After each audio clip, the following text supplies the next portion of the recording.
বলো তো এটার মধ্যে কি আছে? এটার মধ্যে আমি বলেছি এটার মধ্যে আমার সব কেক বানাবার জিনিসপত্র আছে।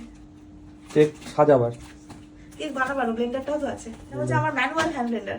আমি ভাবলাম যে প্রথমে ম্যানুয়ালটাই নিই, তারপরে যদি ভালো বানাই তাহলে আমি নেবো।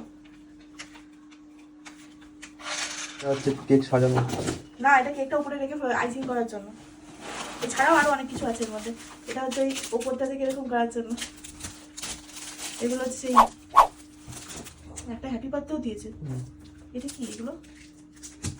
এটা হচ্ছে সেই জিনিসটা ফুল বানানোর জন্য। ওটার মধ্যে ওই হুইপিং ক্রিমটা দিয়ে আর কি লাগে। বলো সেটা বসে আমি ঘুরবো। ওয়াও, আমার দাদা এটা থাকবে না, ভেঙে যাবে। আমার জিনিসটা দেখাও। দাঁড়াও দাঁড়াও দাঁড়াও। এটা এটা কি? ব্রাশ আর এটা স্প্যাচুলা। প্যাচুলা। এটা অনেক দিন ধরে ওর ইচ্ছা ছিল কেনা, আমাকে কবে থেকে বলতো, তুমি আমাকে কিনে কিন্তু দিলে না। কি আছে? এখনো রংটা কাঁচা আছে। ওটা জল পড়ে চলে এরকম হয়েছে।